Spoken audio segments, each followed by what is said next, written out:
Hello and welcome. You're watching NDTV 24/7. I'm Osama Shab. The big story that we are tracking at the top of this hour is the IMF fund bailout. Now, these bailouts have been happening irrespective of, despite the fact that Pakistan continues to use this money for use against India, for state-sponsored terrorism, and that is something that is a case of worry at the moment.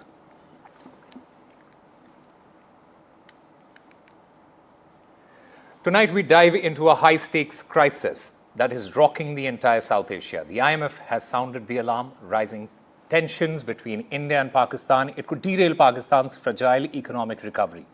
Now, with Pakistan's defense budget soaring to over 2 trillion rupees, a 12% jump plus an 18% spike after recent clashes, can Islamabad meet the IMF's tough conditions without sparking public unrest? Or will increased military spending and shaken investor confidence push Pakistan to the brink? Now, IMF has bailed out Pakistan multiple times in the last 30-odd years. And what is alarming is the number of times IMF has bailed out Pakistan, especially after or before a major terror attack against India. Let me get you an example. On the 1st of October in 2001, Jaish-e-Mohammed attacked the Jammu and Kashmir Assembly and killed over 20 people. But the very same year, on the 6th of December, over $1 billion were lent to Pakistan. On the 13th of December in 2001, the parliament bombing killed 7 people. Again, in 2008, 24th of November, $7.6 billion were given to support Pakistan's economic stabilization program. But in 2008, on the 26th of November, over 100 were killed in the deadly 26/11 terror attack. Again, in 2019, on the 14th of February, Pakistan-backed Jaish-e-Mohammed killed 40 in Pulwama. In 2019, on the 3rd of July, the IMF approves $6 billion worth of funds for Pakistan. Again, in 2025, this year, on the 22nd of April, Pakistan-backed TRF killed 25 tourists in Pahalgam. But again, on the 9th of May, the IMF approves over $2 billion worth of funds for Pakistan. What we are trying to say here is that Pakistan, with all that money, all that IMF money, instead of using it for bettering their own country, it is using that money to wage a war against India.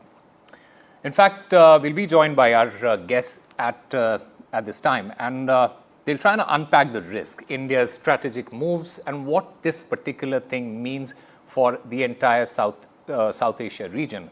I'm currently joined by Mitali Nikore, global economist, and I also have Dr. Tara Karta, former Director, National Security Council Secretariat. Dr. Karta, with respect to all these new conditions that the IMF has put here, these are tough demands for a country like Pakistan, which is grappling with high inflation. There is low foreign exchange reserves. There is external debt, which is increasing in billions and over 100 billion.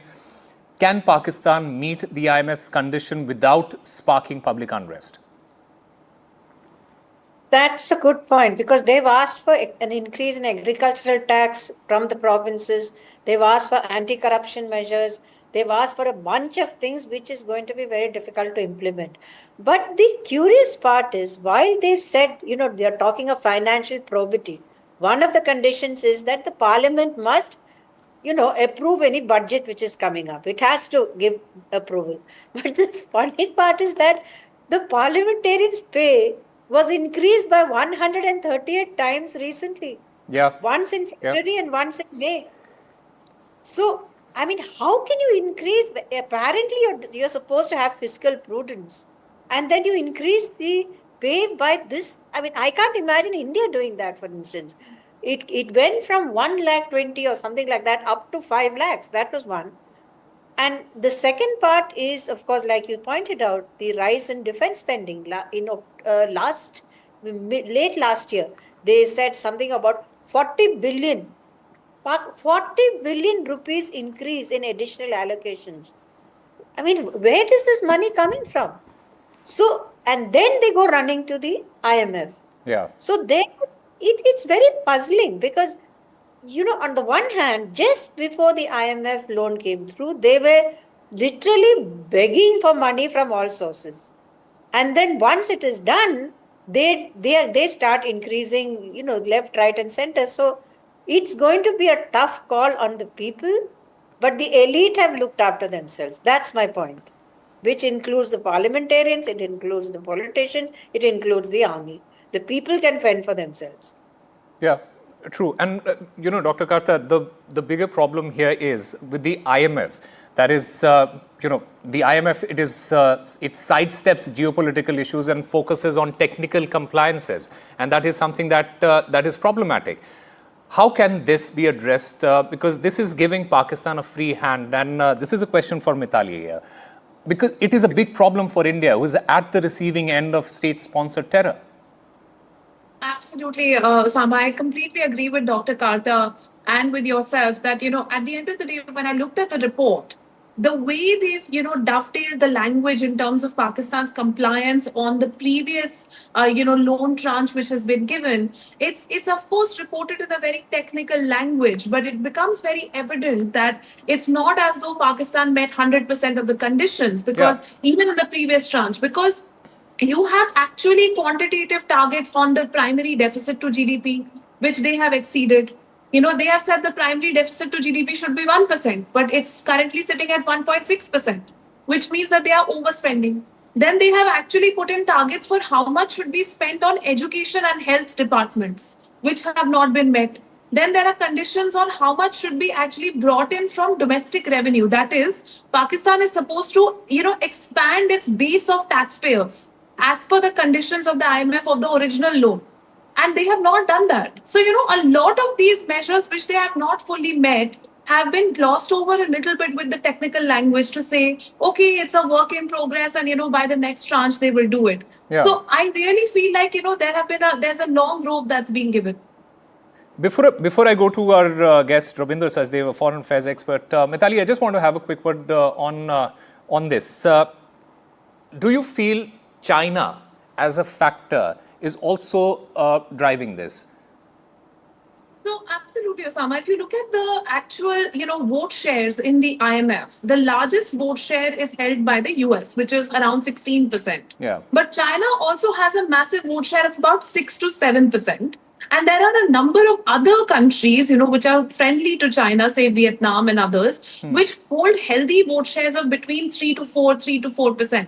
So when you add up the entire block of countries that, China can sway, that adds up to close to 16% as well. So even if the US had gone against and voted against this particular renewal, or this particular tranche of funding being disbursed, China could have still swung it in its favor. So at the end of the day, we have to see how is this funding being diverted? Is it being diverted? And I feel the one encouraging thing is that in this report, it's clearly noted that we don't want any misuse of these funds. There has to be strengthening of state-owned institutions. And I think that is really encouraging. But apart from that, there is of course a Chinese angle here. Absolutely. And I also want to understand India's role here. Rabinder Sachdev, India has vocally opposed these bailouts. They have abstained from IMF votes. They have cited Pakistan's poor track record and the potential misuse of the funds for state-sponsored cross-border terrorism. Having said that, why isn't the international community taking note of this? Couple of points. I think at the IMF, the one who really and only counts is the United States. Nobody else does. With all due respect, China does not count at all.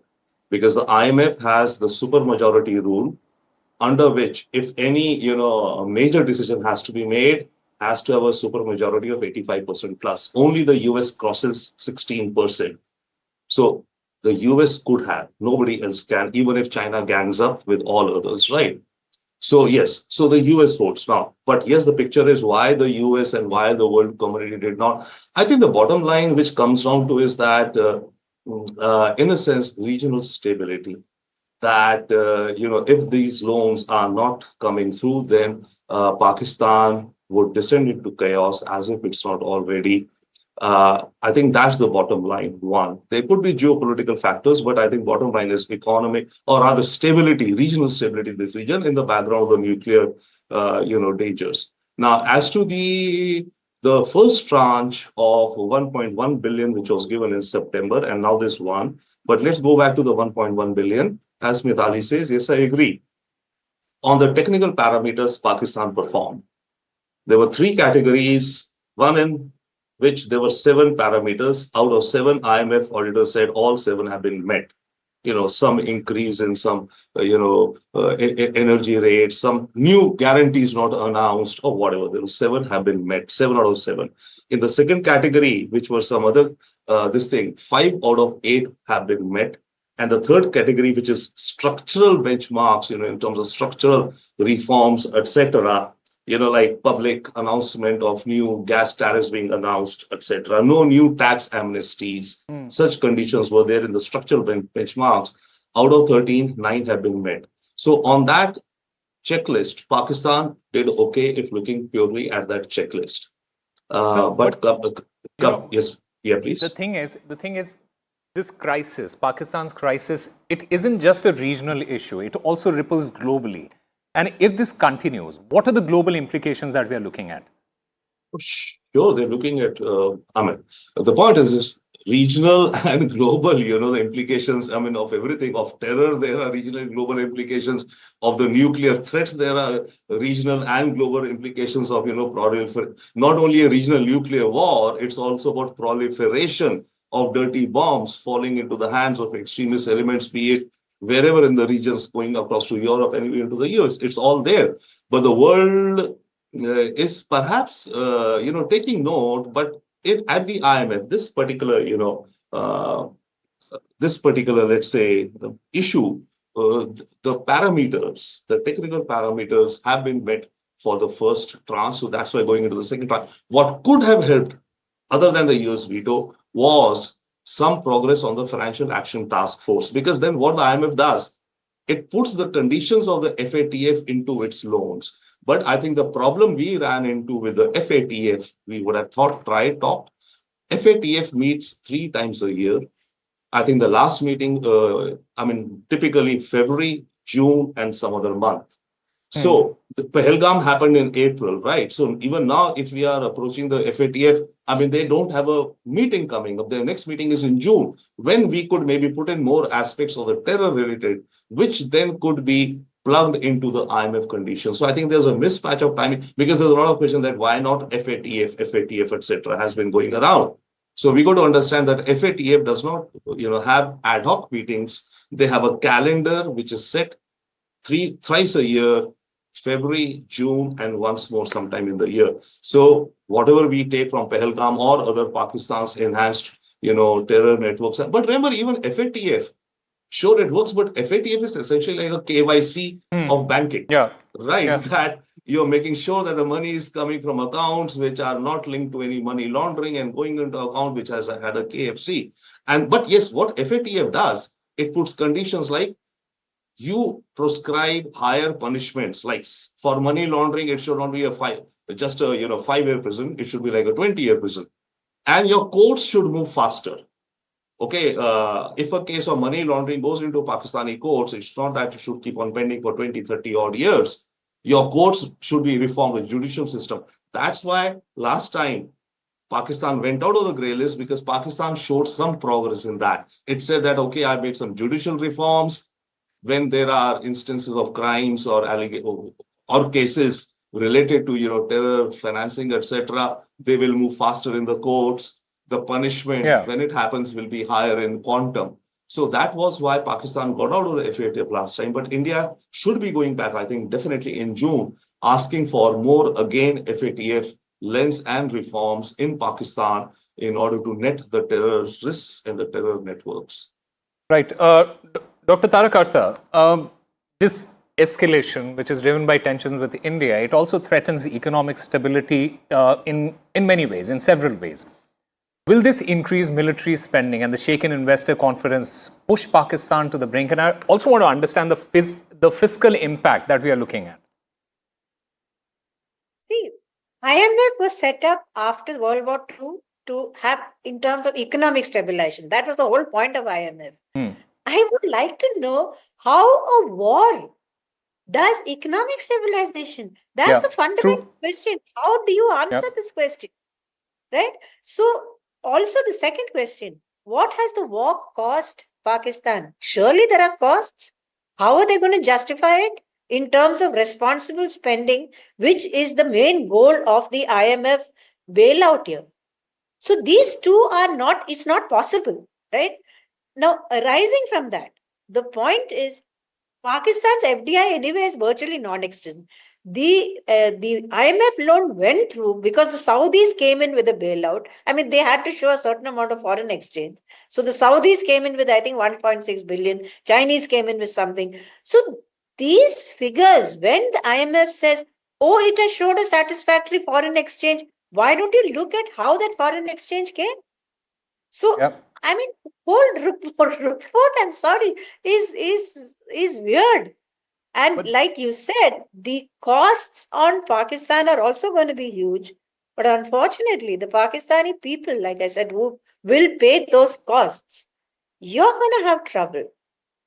It's going to come ahead. And this is the most climate threatened country, one of the most climate threatened countries in the world. Coming up is a water crisis. At a time when you are shutting down Indus water. So there's got a lot of problems coming ahead. I don't know how they're going to sustain this. right, Mithali, one final question from you. How can the international community ensure that these funds, these IMF funds, they're used for economic development rather than military purposes or terror-related activities? Because you can't really control the way government spends that money. But how can the international community come together and say, look, this is how it needs to be monitored? Absolutely, Osama. I think, if you look at the documents of the IMF loan to Pakistan, there are a number of conditions that have been mentioned. For example, strengthened, reforms, governance reforms of state-owned enterprises, more transparency, etc. But, respectfully disagreeing with Sir, here, while they may report in the documents that those have been satisfactorily met, the condition itself says a statutory committee should be set up. Now, just a committee being set up doesn't mean that that committee is actually functional. It doesn't mean that that committee is reporting to the international community, which has lent the funds to Pakistan. And even though in the technical criteria of the IMF, those will be a check mark, yes, committee set up. But the actual working of that committee and the actual monitoring of whether those funds are being misused, diverted, or not is actually not in the conditions itself of the original loan.